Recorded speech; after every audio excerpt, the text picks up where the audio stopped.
Am I? But now we shall find out what that map number 2 shall be. And we're going to Infernal. It is a nut choice. So it's pretty good. It's still a pretty large map. It's going to give the one the chance to pick the majority of their usual favorites. So yeah, I'm going for it.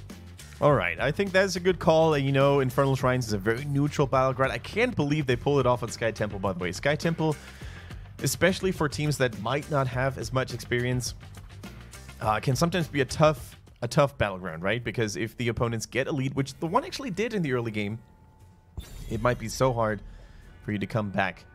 But these nuts are not that easy to beat. They're not that easy to just, you know, get rid of. They keep staying in the game, and it's just a pleasure to see, especially with, you know, absolute veterans like Fei Yi. We always thought he was one of the more talented players, more gifted players when he was in SOA, right? And now it really seems like he may have found his recipe to really shine. I'm going to make a quick confession here that I'm really struggling to not accidentally slip into an Essex accent while talking about TeamNut. Because we do call each other nuts or nutters a fair amount. And yeah, headbutting someone is called nutting someone here. That's Is it like a very casual you know, thing to say to someone, or is it like highly offensive? No, it's like if you're talking about your friend Terry from down the road. He was like, "Oh, he's dating that one again. Oh, what a nutter! He knows how that went last time." Yeah, I went a bit London there as opposed to Essex, but there we go. I do not fit my accent well. As we see Maya picked up here as first pick, with Malfurion still available though, so would not be surprised to see TeamNut pick that up. Yeah, Maiev once again being locked in for the one. It looked good, you know. Meng always looks good in those years, but even him wasn't enough for the one to do it.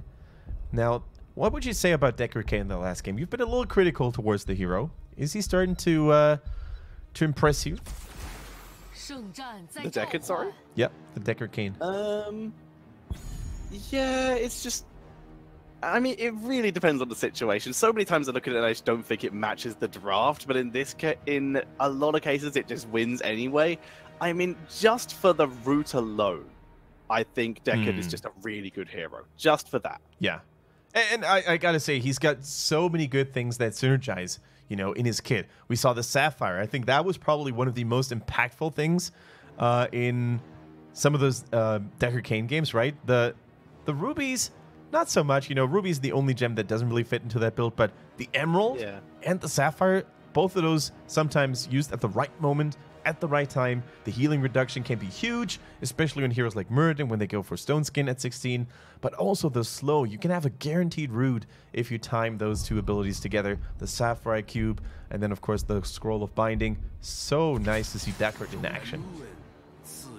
Likewise, I am on board with you there.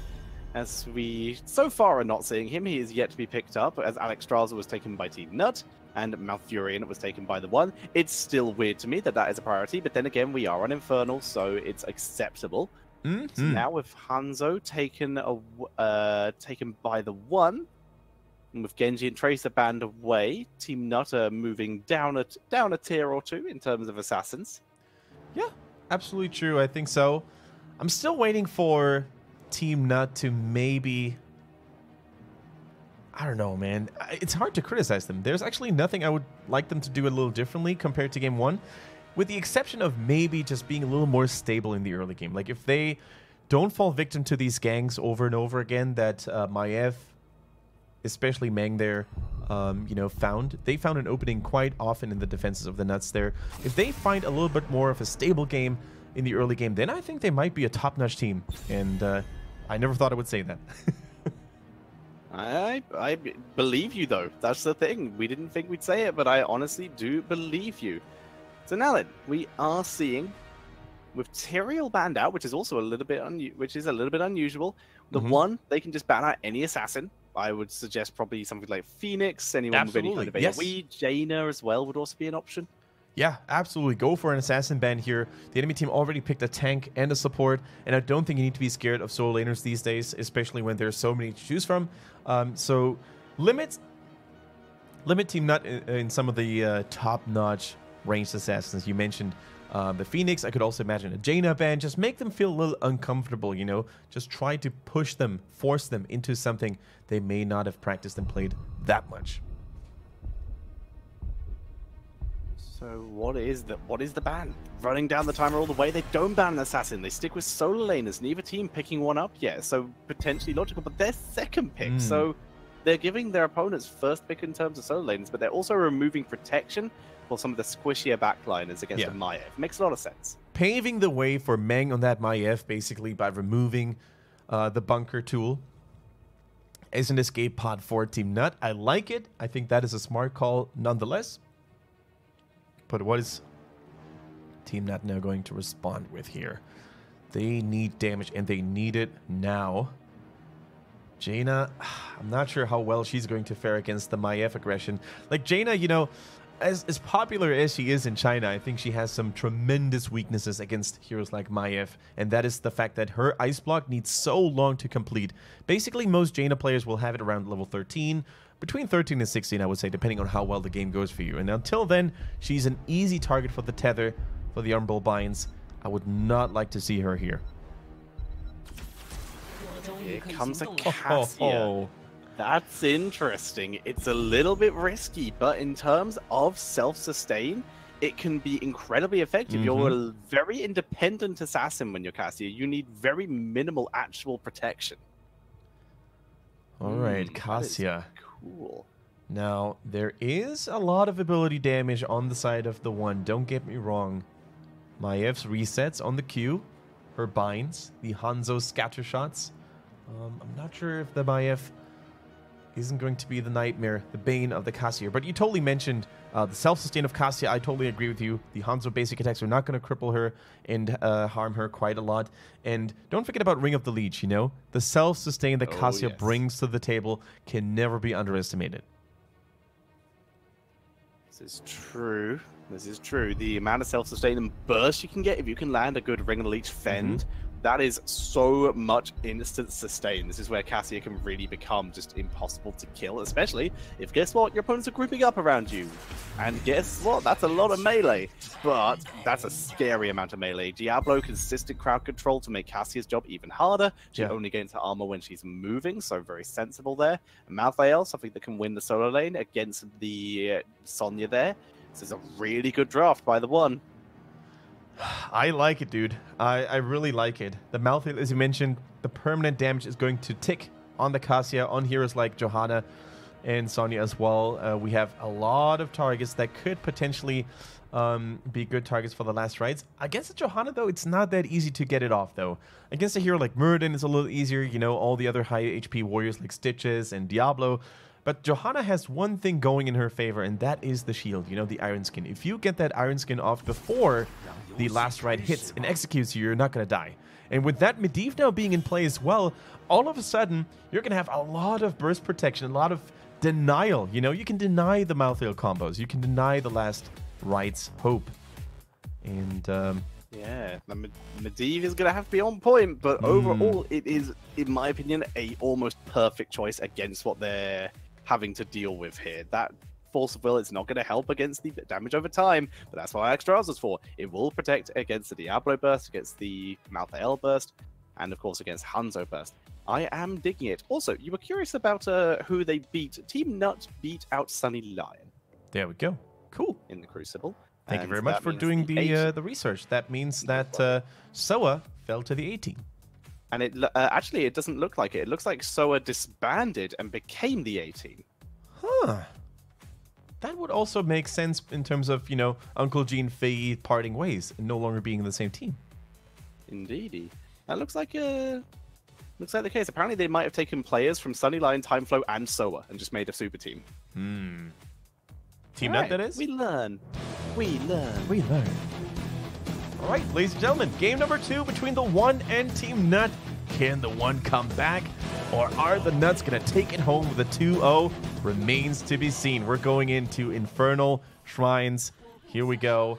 And on the left-hand side, on the Blues, we see No once again on the Cassia for TeamNut. We see FS on the Johanna. Fei Yi playing the Medivh this time. Oasis on the Sonya, and a Tui on Alexstrasza. And on the right-hand side, currently 0-1 down in this series, it is going to be the One, with Hugo on Malthael, Muggle on Hanzo, Meng on the Maiev, Hihi on Diablo, and CJZ bringing out the Malfurion. All right, everything is on the line in this series for the One. If they don't want to fall back and, you know, basically negate all the achievements they were able to get against SPT in that clutch 1-1, they're going to have to show up big time now. Let's check out the builds here real quick. We see Portal Mastery for Medivh. We see the Charged Strikes build coming in from Cassia. And Meng, once again, already getting 2 stacks of that Umbral Bind stacking process here at level 1. So much damage. I mean, the damage on Meng was insane last game. It was just that, you know, they never really seemed to have the combos. They never really seemed to have the team fights to make it work.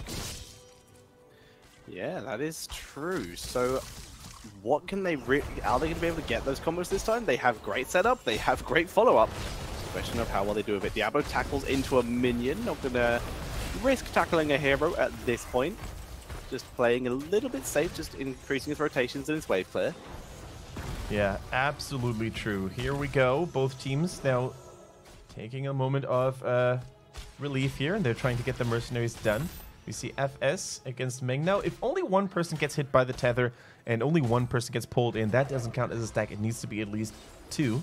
So it's already nice to basically, you know, put some heroes away and don't brawl against the Maiev early, so you don't give her all that early game momentum. Now he just charging after the Sonya to slow her rotation down a little bit so that she will miss a couple of minions in the top lane. Look at Hanzo, by the way. 13 stacks on that simple geometry. If only my Hanzo's in here really got that stack. Got that stacking done so quickly. As FS will find Diablo and will take a little bit of damage, but he's completely fine. No, might not be pulled into the Malfurion Rue. He's kind of grouped up, and the good heal force of Will, though, is low, and down he goes. I love that little poem. Tetris Spear. I like it. I appreciate it. Also, I have just found out who not are sponsored by. Oh, go tell us about it. Who is 7 million? What do they do?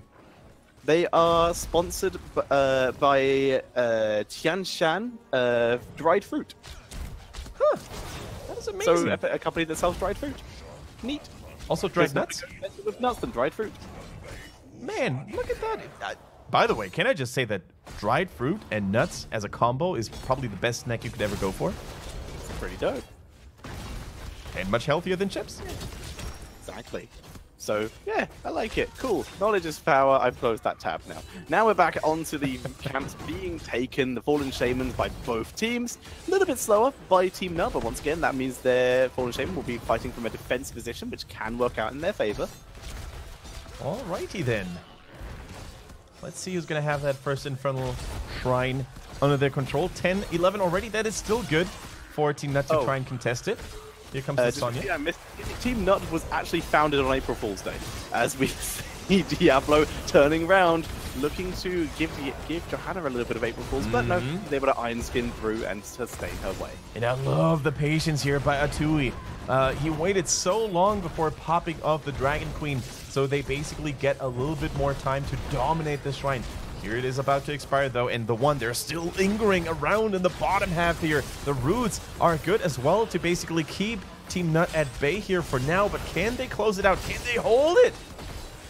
And they hold it. Oasis is spinning and teleporting, using the portal to get out, portaling back in. Faye is super low. He must protect the stacks as No gets pulled in again. The tether's too good. And Meng is putting on a clinic right now. 30 to 39, and there goes the 40, and there goes the Punisher in favor of the One. Now, it was highlighting how Atui was very patient on the Dragon Queen, but even the late trigger is not really going to change the outcome of that fight. I'm not sure if Medivh wants to bait this over the wall. I'm glad he didn't, because those stacks are precious and important. All the Crow can do is just watch it from above, and man, those deaths also came so unfortunately there. Like, no defense ready here. FS is trying to bait the Punisher, the big old Punisher, over the fort here, but that won't change the fate of the structure. It's going to go down, and the One with a 1.5 level lead. Kendrick, it is a raven. Please do not be thirdest. as we see Medivh continuing his rotations and visions scouting. Are you saying that Crow can't do what Ravens can do? I'm saying they're very different species. Come on, Brew. What I'm saying. Yeah, they're different. I thought it's 2018 and all birds are the same. Crows are generally bigger. Ravens are generally easier to teach things. Who's smarter? I believe so. I don't know if blackbirds are a different thing. I don't know as much. What about magpies? Everyone is telling me Raven is a crow. I did not think that was a thing. Magpies are a very different thing. They're like sneaky. They can confirm. So is it actually just a myth that magpies steal jewelry and other like glittering things, or did that actually ever happen to anyone, or is it just a fairy tale? Apparently, it's a thing. I do not know. Because I've never heard of anyone who had their stuff stolen by a magpie.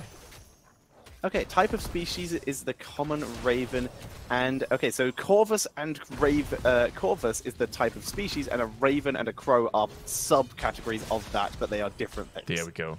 You know what all Also birds jackals. have in common, though? Or most birds? They have beaks and feathers and feet. And they like nuts. Hey, there we go. Brought it back around, and we're back in the game. Ming takes down a tower. All right, back to the game, guys, after that short biology excursion. I like it. The one is doing well, and the nuts are currently still, you know, one level behind, but that shouldn't be too much of a reason to worry about them, because the same exact scenario happened in game number 1. They were 1-2 levels down, and they came back in the middle to late game. So, don't count them out just yet. And they're trying to get some counter value. You know, Oasis is battling Hugo here in the battlefield. I think he's trying to bait them. There goes the portal. There goes the invade. Can they get the Hugo, though? They cannot get the Hugo, though, as he's able to pull back. He's got the Tormented Souls, by the way, and Hanzo has not picked this heroic, which has made me sad, because it means he's considering it. Yeah. I mean, Hugo was lucky that the gate was still there. Oh, God's sake. Oh, hell no. We're going to... Muggle is, well, he's going to have to show us some magical powers here to be able to get this to work. I mean, they do have Lightning Breath, they have a slow, they have Warden's Cage, they have, if there was ever a draft to set up for this, it's this one. Yeah, I agree. There's a lot of CC, there's a lot of other damage they can make work, and I think the reasoning behind this might maybe be the Medivh, you know? Medivh shields are going to last only for a couple of seconds, and the Dragon Strike is still going to go all through that in the meantime. And you know what else is good about the Dragon Strike? Admittedly, there's not much that's good about the Dragon Strike, but the range is good, you know? So maybe it covers the distance over a Medivh portal. Yeah, but you know what else has really good range? A global Dragon Arrow! It is literally global. That is correct. I cannot argue with this. I'm just trying to find any valid points for the Dragon Strike. But here we see. I mean, I'm glad Dragon Strike is not global. It would be broken because you'd have to make it so it doesn't damage minions. So you just chuck it in the lane. Oh my God! Did you see Meng just stealing 10? Oh my God! Oh my God! Okay, Ball Lightning coming in here. Hugo drops low. Tormented Soul's not helping here. Dragon Strike does absolutely nothing except zoning out Noah a little bit here. So far, only Hugo has gone down. The Cleansing Flame. Yep. Not doing too much, but it's enough to heal up the majority of TeamNut to full health. So much so that Johanna rotates up the top for the fountain before she even has to come back in. As in comes Diablo, Warden's Cage, Twilight Dream, and the counter getting huge amounts of damage. The portal might be keeping it alive. They go to the backline with the portal to take out the Malfurion here. Force of Will protecting from Hee, as this will be the objective going over to TeamNut, and that was good. That was a great setup by the one, but Nut able to sustain through with the portal. And at some point, I think if you're a Meng on the Maiev here, you're going to get a little bit frustrated here because that was an absurd amount of damage. He stole so many skeletons as well with those Qs, but here goes TeamNut again with a portal trying to dive deep onto the backline. Here goes the polymorph as well. Meng is alive for now, but for how long can he stay that way? Sonya, Oasis is trying to go for the spear, misses this time, but the ball lightning is good. It just keeps going, it ends. But they're able to get the counter kill onto Cassia, who, with that ball lightning, just went a little bit too deep. And as such, the one pick up another kill. XP still pretty much even here. And this Punisher will get cleaned up now in front of the gate because they feel comfortable being able to do so. Now they don't, because there's an Arcane Sentinel directly in the gate, which is exactly where they want to be, and those things do a lot of damage. All right, Medivh spots the Maiev over the gate, but they're not brave enough to try it this time around. The Impalers have a little bit of vision there over the wall using their superior range on that tower, and they're probably going to get it. But yeah, two things I think that went crippling wrong here for the One. First of all, they fought into the Dragon Queen. They didn't respect the Dragon Queen and the healing output it was able to do.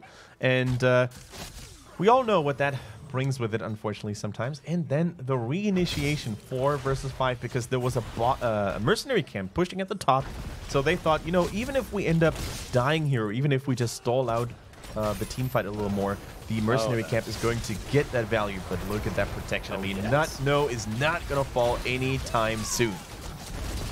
I was getting all ready for a no pun, but it turns out he picks up the kill with the help of Sonya. And nicely done. No, picks up yet another kill. He had souls though. He is back, but now he has no souls, so less good. And what is the One going to do about this Medivh? I feel like if they don't focus on him, if Meng, for example, on that Maiev doesn't get to the Medivh, he's just going to deny every single death up to this point. I think Medivh combinations are so hard to play against, especially when you're relying on wombo combos, like the One is fielding one here. If only that a Dragon's Arrow, right? Maybe that stun against Medivh could have done so much more work. Yeah, maybe. We're so far I've yet to see a Dragon Strike that I consider to be really, really worth. Yeah. Maybe this will be the game where I find corrections, but at the moment, not feeling that confident. All right, using that gate here, that portal, as a means to get to the mercenary camp a little bit faster. Pretty cool to see that. And it looks like the One, they're not really sure what to do now. For the first time in this game, it looks like the One is kind of clueless. The Broccoli is being summoned here to tank the Fort aggro. Always a nice move, but not really much more can be done. Both teams are almost dead even on experience. Sonya is trying to, you know, close the gap a little bit more and take a further step towards that 16, which is going to be a major power spike. Cute little move here with the Avatar of Vengeance to destroy that middle fort. Nice move indeed. Able to pick up the nice fountain, which is very convenient.